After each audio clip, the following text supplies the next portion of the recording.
चलिए पहले एक ओवरव्यू लेते हैं इस अर्टिगा का। सामने से इसका ये व्यू आता है। अगर मसल्स पोर्शन को देखना है आपको बैठ के अगर आप दिखाऊं तो इस तरह के व्यू में इस तरह का व्यू आता है जो दिखने में बहुत डिसेंट गाड़ी लगती है।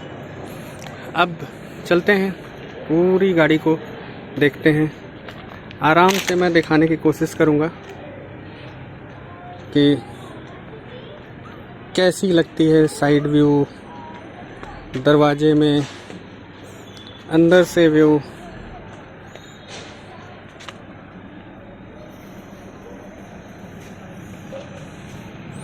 आज संडे था तो हम लोगों ने कहा थोड़ा वैक्सिंग कर ली जाए, कुछ जगहों पे रह गया है।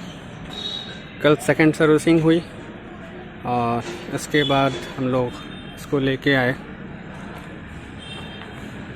तो उसके ऊपर, क्योंकि जहाँ पे मैं खड़ी करता हूँ वहाँ पे ज़्यादा वो होता है, पीछे से व्यू इसका ऐसा आता है। डिक्की खुलने के बाद इसका व्यू ये आता है। अगर मैं इसको इस तरह से देखने की कोशिश करूँ तो मेरे को पीछे से इसका व्यू ये आता है।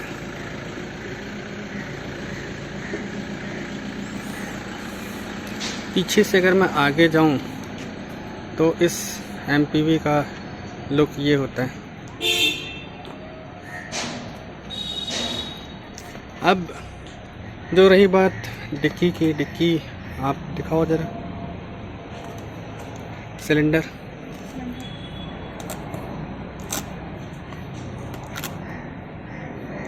ये सिलेंडर होता है। इस CNG की वजह से ही आदमी क्या करता है कि जगह कम पड़ जाता है अगर आप CNG यूज़ कर रहे होते हो तो। पीछे जो CNG रखा गया है उस पे लोड कैपेसिटी जो है मेरे बेटे की जो है अभी 40 kg, तो 40 kg का लोड पड़ा हुआ है। और मैंने ऐसे 2 लोगों को टेस्ट किया हुआ है।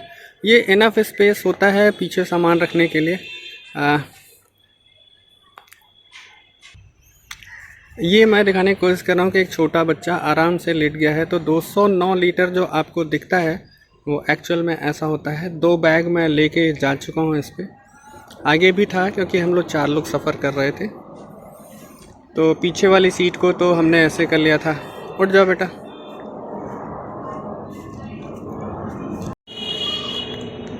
ये छोटा बेड बन जाता है और आप इसका ह्यूज स्पेस आप देख रहे हो।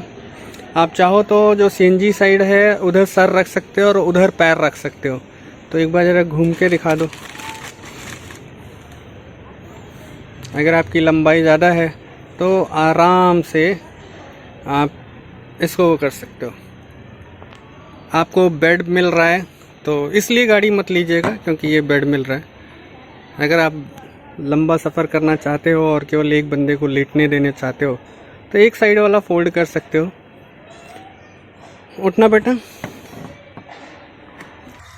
और यही अगर सिंगल साइड करें, जैसे कि 2 लोग पीछे बैठना है, इधर कुछ सामान रख लिया, इधर साइड आपने सामान रख लिया, उधर एक आदमी बैठ गया और इधर रेस्ट करते हुए जाना चाहता है तो बड़े आसानी से रेस्ट करते हुए जा सकता है। तो ये सब कुछ चीज़ें हैं जो कि आपको सोचने पे, लेने से पहले मजबूर करेंगी। हाँ, और क्या वजह थी जिसकी वजह से मैंने इसको लिया, तो आप इसको देखोगे तो हर सीट में रिक्लाइनिंग का है, इवन पीछे वाली सीट भी। ये जो पीछे वाली सीट है, इवन ये भी रिक्लाइन हो जाती है, लेकिन बहुत ज़्यादा नहीं होती है। इसको करने के लिए इस लीवर को पुश करना होता है और इसको किस तरह से रिक्लाइन करते हैं वो एक छोटा सा डेमो दिखाते हैं। इवन पीछे की सीट भी आपके रिक्लाइन हो जाती है। यस, अब इसका एंगल आप देख रहे हैं सीट का कि पीछे वाले पोर्शन बंदे को भी कंफर्टेबल फील होता है। ये एक वजह है। दूसरी वजह मेरी लेने की वो ये रही कि पीछे वाला क्यों कॉम्प्रोमाइज़ करे हेडरेस्ट और इसमें। तो ये भी एक बहुत बड़ी वजह थी मेरी लेने की। पीछे एक ग्लास होल्डर है जिसमें आप ग्लास कप वो कर सकते हो। एक वजह इसके पीछे की रियर एसी वेंट की है, जो कि मतलब मारुति में रेयरली मिलती है। आपको मतलब ब्रेज़ा, स्विफ्ट डिज़ायर इन सब में नहीं मिलती। स्विफ्ट डिज़ायर, अर्टिगा में तो मिलती है, सिलेरियो या अल्टो, जेन, वैगन आर, इन सब में नहीं मिलती। जबकि हुंडई अपनी मोस्ट ऑफ द कार में प्रोवाइड कर देता है। इसमें जो आप हेडरेस्ट देख रहे हो ये सारे सीटों में है, आप ये देखो सारे सीटों में है। इस वजह से मैंने एक लिया। दूसरी वजह थी कि अगर मैं इधर से आऊं और आपको दिखाऊं कि ये जो सीट है ना, अब जो ड्राइवर होता है वो तो अपनी सीट को पूरा टिल्ट कर सकता है, रिक्लाइनिंग एंगल बढ़ा सकता है, लेकिन जो पीछे है वो क्यों सरवाइव करे? मेरी फैमिली भी तो है, मेरी ही फैमिली है ना, तो मैं क्यों वो करूं? तो मैंने इसके लिए लिया कि इसके पीछे की सीट भी वो हो जाती है, पीछे वाला बंदा भी आराम से बॉस मोड में लेट के एकदम रिक्लाइनिंग एंगल करके वो कर सकता है। रिक्लाइन करके दिखाना। ये मैक्स आपको रिक्लाइनिंग एंगल मिलता है, हाँ, लेकिन इस एंगल की वजह से जो पीछे वाला बंदा है उसके पास स्पेस नहीं मिलता। अगर आप 4 लोग हो और ईज़िली कंफर्ट होके जाना चाहते हो तो पीछे वाला सरवाइव नहीं करेगा। पीछे वाला भी आराम से आगे वाले बंदे की तरह सीट को वो कर सकता है। इसी तरह हम आगे वाली सीट को देखें तो आगे वालों के पास तो पूरी फैसिलिटी होती है इस तरह पूरा लेट के जाने की, लेकिन क्या पीछे वालों को होती है? अगर आप कोई और गाड़ी लोगे तो ये फैसिलिटी आपको नहीं मिलेगी। पैसे तो आप खर्च कर दोगे लेकिन ये फैसिलिटी आपको नहीं मिलेगी। अब आप कहोगे कि फिर तो 7 सीटर का फ़ायदा क्या हुआ? हाँ, सही बात है, 7 सीटर का कोई फ़ायदा नहीं हुआ, लेकिन हम 4 लोग जा रहे हैं तो चौथा जो 2 बचे हैं उन्होंने क्या गलती की भाई? हमने पैसा तो पूरा दिया तो उनको भी तो लगना चाहिए ना। हम साइड व्यू से अगर आपको बूट स्पेस दिखाना चाहें तो ये ऐसा होगा। इस समय पूरा टिल्ट मोड में है आपकी गाड़ी। अब मैं पीछे के पोर्शन को बंद करता हूँ, उसमें कुछ ऐसा खास नहीं है। सीएनजी आपने देख ली। स्पेस आपको मैंने अपने बेटे को लेटा के दिखा दिया कि एग्जैक्ट पता चल जाए कि कितना स्पेस आता है।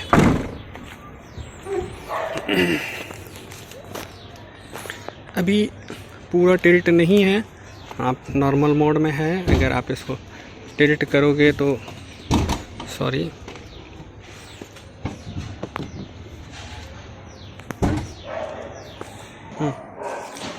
तो अगर हम टिल्ट करते हैं, ये जो बीच वाली सीट होती है इसका जो लीवर होता है, अगर आप इसे ध्यान से देखोगे तो ये क्या बताता है कि पीछे वाला बंदा उतारना चाहता है तो सीट को आगे कर ले या इसका एंगल, टिल्ट एंगल बदल सकता है। ये 2 चीज़ें कर सकता है।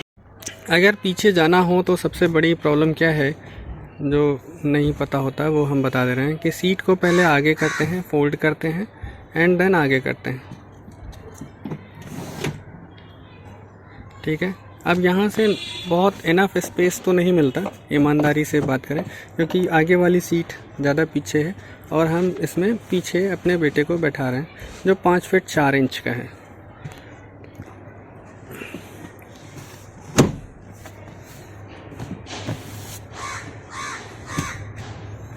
इन्होंने सीट आगे कर ली थी, अभी हम इसको पीछे करते हैं इस वाली सीट के बराबर। नॉर्मल कंडीशन में सीट का लेवल ये रहता है, ये दूरी रहती है, और इस कंडीशन में अगर कोई बंदा पीछे बैठता है तो आपको क्या स्पेस मिलता है? पूरा पैर लड़ रहा है तुम्हारा, कोई गैप नहीं है। अगर मैं इसकी बात करूँ तो पीछे वाली सीट में आपको कोई गैप नहीं मिलता। अगर 5 फीट 4 इंच का बंदा बैठा है और आपने सीट को अच्छी खासी पीछे कर रखी है,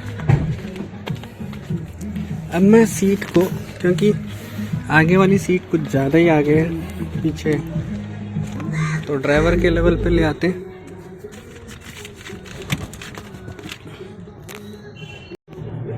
मेरी हाइट 5 फीट 10 इंच है और मैंने उसके हिसाब से अपनी आगे की सीट एडजस्ट की और ऐसा ही मैंने अपने हिसाब से किया। अब मैंने जो है सारी सीटें 5 फीट 10 इंच के हिसाब से एडजस्ट किए। अगर आप इस तरह से देखोगे, मैंने सीट एडजस्टमेंट की है, मेरी 5 फीट 10 इंच है और मेरे को ये 4 अंगुल का स्पेस मिल रहा है। अभी भी हल्का सा स्पेस बना हुआ है और सेम ऐसा ही ये है। मैंने इसको एडजस्ट कर लिया है। अभी आपको दिखाया था कि कितना स्पेस बचता है। अब सेम कंडीशन में अब फिर से हम लेग रूम देखते हैं। अगर हम अब लेग रूम देखते हैं तो इनफ स्पेस है। अगर 5.5 फीट तक का बंदा कोई बैठा है तो ये स्पेस आपको मिलता है पीछे, जबकि सीट जो है रिक्लाइन कंडीशन में है। फुल रिक्लाइन नहीं है, लेकिन हाँ रिक्लाइन कंडीशन में है, जिसमें आराम से इजीली कंफर्ट कर सकता है।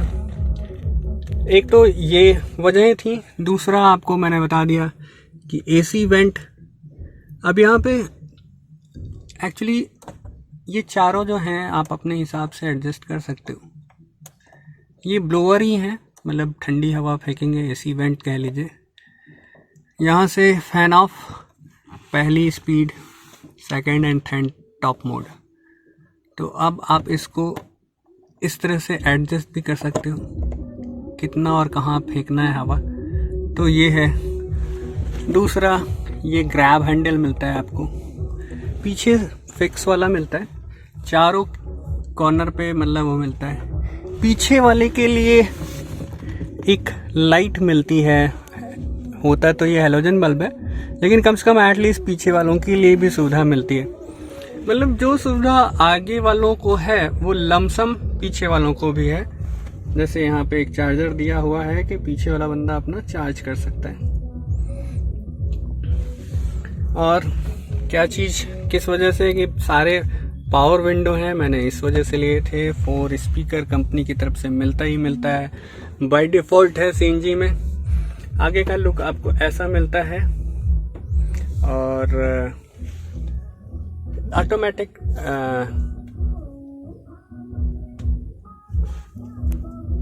जो है अपने हिसाब से ड्राइविंग सीट एडजस्ट कर ली है।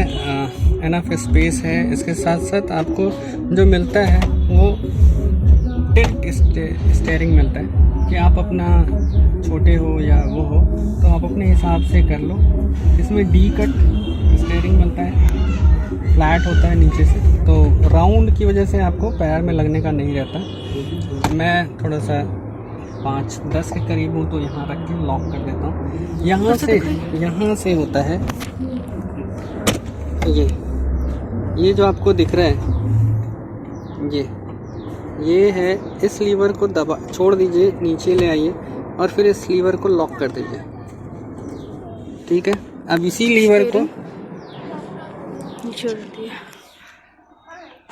लीवर को आप ये ऐसे पुश करो, ऊपर करो और फिर लॉक कर दो। अपने हिसाब से वो सेट हो जाएगा। और क्या चीज़ है जो कि मैंने आपको बता ही दिया। तीसरी चीज़ जो है आपका ORVM है, इलेक्ट्रॉनिक ORVM मिलता है आपको यहाँ पे।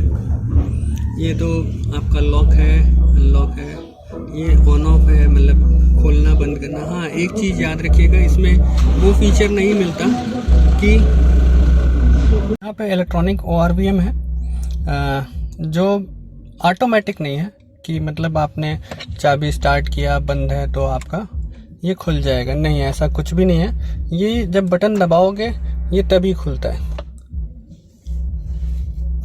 अब मैंने बटन बंद कर रहा हूँ तो ये बंद हो रहा है। ठीक है, ये ऑटोमेटिकली नहीं होता है। अगर खुला है तो खुला ही रहेगा, बंद होगा तो बंद। आपको खुद से मैनुअल करना पड़ेगा इसे बंद और चालू। ठीक है, और आपको ये पता ही है सारे पावर विंडो है। ऑटो में बस 1 टच डाउन है। अगर आप थोड़ा सा देखोगे तो मैं बटन दबाऊंगा तो 1 टच में ये डाउन तो हो जाएगा, लेकिन अप नहीं होगा। अप के लिए आपको खींचना ही पड़ेगा, चाहे कुछ भी कर लो। इसमें जो ये जो पावर विंडो है जिस पे ऑटो लिखा हुआ है, अगर मैं इसको बटन दबाऊँ तो इसमें वन टच डाउन तो है लेकिन अप नहीं है। अगर मैं एक बार बटन दबा दिया और छोड़ दिया तो ये ऑटोमेटिक डाउन होता रहेगा। लेकिन अब इसे अप करने के लिए मेरे पास ऐसा कुछ फंक्शन नहीं है, तो हमें इसे उठा के रखना पड़ता है जिससे ये अप होता है। ये चारों का यहाँ पे है। आप ये लॉक करना चाहते हो शीशा तो आप इससे लॉक कर सकते हो कि अगर मैंने ये बटन दबा दिया तो पीछे के कोई भी शीशे डाउन नहीं होंगे और पीछे वाला बंदा भी चाहेगा तो डाउन नहीं कर पाएगा। ये फीचर होता है। अगर जिसको नहीं पता, वैसे सबको पता है, अगर कुछ लोग होते हैं नहीं पता होता तो मैं उनको बता दूं कि ये वाला है डाउन का, ये डाउन है। अगर मैंने इसको दबा दिया, अभी मैं ये देखिए पीछे वाला बटन दबा रहा हूँ तो शीशा हो रहा है।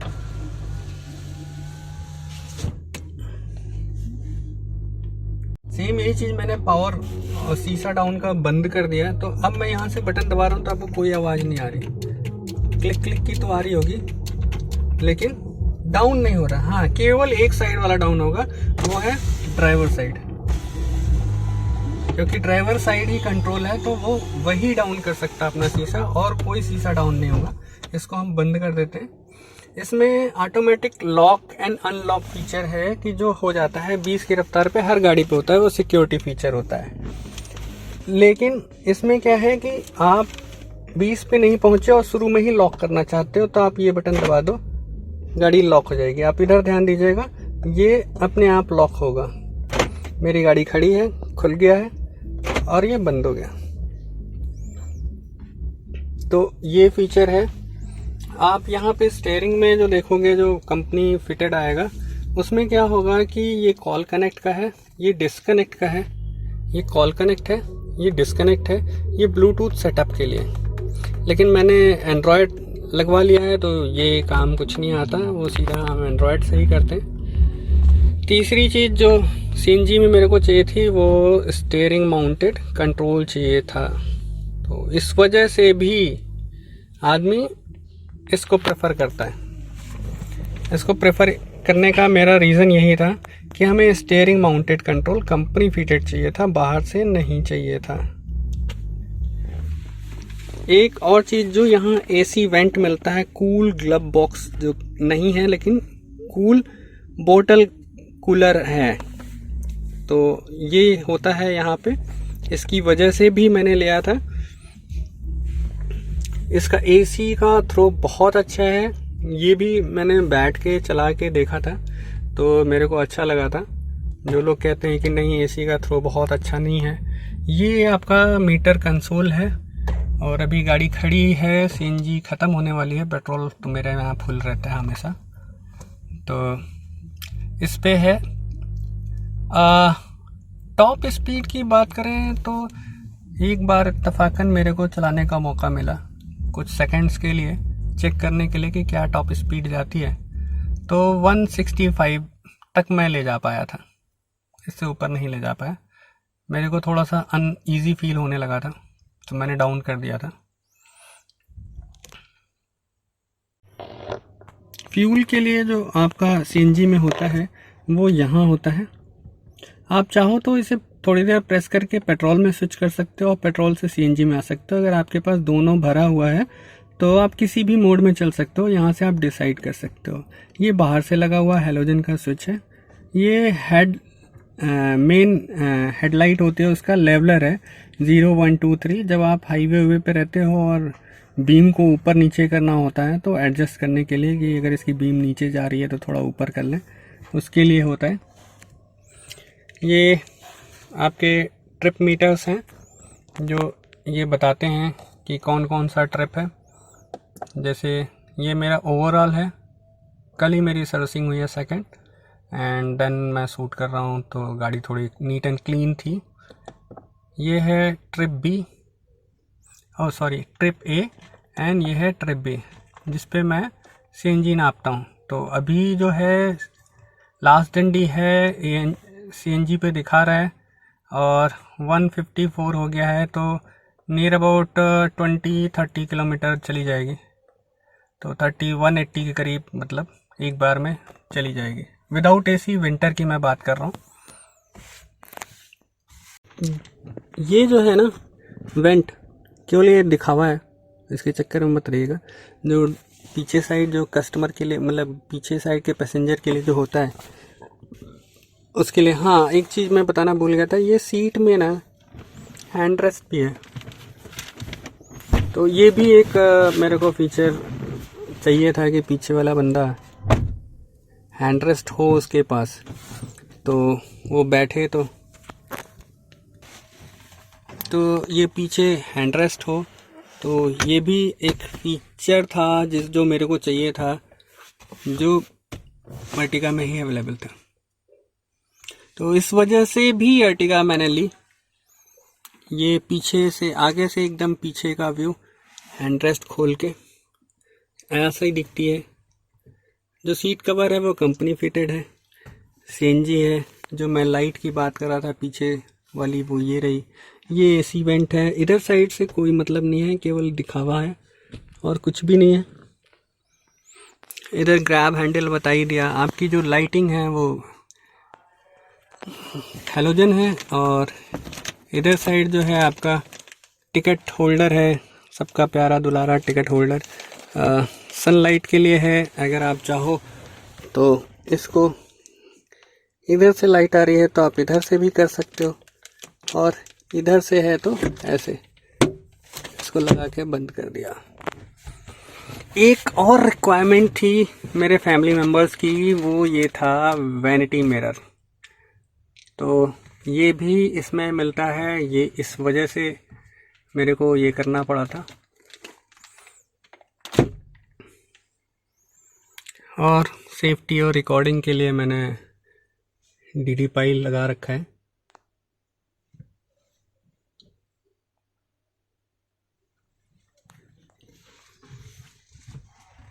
आई होप कि मैंने सारे पॉइंट कवर किए कि अगर कोई गाड़ी लेने जा रहा है सीएनजी की, और सारे फीचर जो मतलब चाहिए, जो लोगों को चाहिए होता है एक लग्जरी फील कराने के लिए, वो सारे कुछ इसमें हैं। तो द बेस्ट एमपीवी आप कह सकते हो सीएनजी में, इससे बढ़िया अभी तक मार्केट में नहीं है। खुद अर्टिगा ही इसका कंपटीटर है, इसके अलावा कोई कंपटीटर नहीं है। तो अगर आप 8 लाख 10 लाख तक जा रहे हो तो एक बार अर्टिगा ज़रूर देखो, क्योंकि इस एमपीवी सेक्शन में अगर आप माइलेज की बात करो तो माइलेज इससे बेस्ट कोई नहीं दे सकता।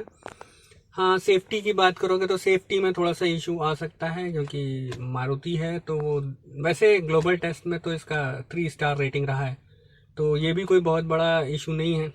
अच्छी है, चलती अच्छी है, ग्रिप अच्छा है, इसका पिकअप बहुत जानदार है। आपको सीएनजी पे पता ही नहीं चलता है कि आप मतलब सीएनजी पे चल रहे हो, कब पेट्रोल में स्विच करते हो ये भी नहीं पता चलता। आप इससे अंदाजा लगा लो कि कितना बेहतरीन पिकअप है।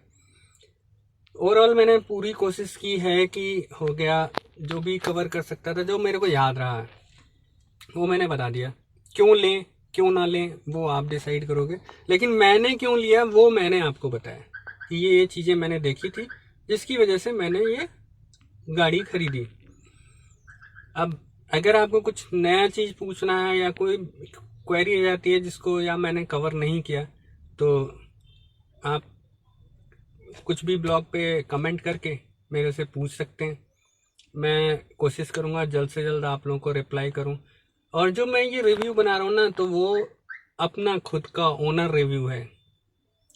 तो ऐसा भी नहीं कि 2-4 दिन चला लिया। आप इतने से अंदाजा लगा लो कि 3 महीने भी नहीं हुए और मेरी सेकंड सर्विसिंग हो गई, तो मेरी गाड़ी कितना चलती है। तो और होप जनवरी फरवरी तक में हमारे 10,000 किलोमीटर यानी 3rd सर्विसिंग का हो जाएगा। तो फरवरी में फिर एक रिव्यू लेके आते हैं, बताते हैं कि और क्या प्रॉस एंड कौन है। हाँ, एक चीज़ और मेरे को बताना था कि जब आप सर्विसिंग कराने जाओगे ना, तो आपको बहुत सी चीज़ें बताएंगे, आप ये करवा लो वो करवा लो, कुछ मत करवाना। 2 सर्विसिंग तक तो कुछ भी मत करना। सैनिटाइजेशन चार्ज तो आपसे लेते ही लेते हैं, ठीक है। Okay, thank you for watching कुछ भी ब्लॉग। ओके।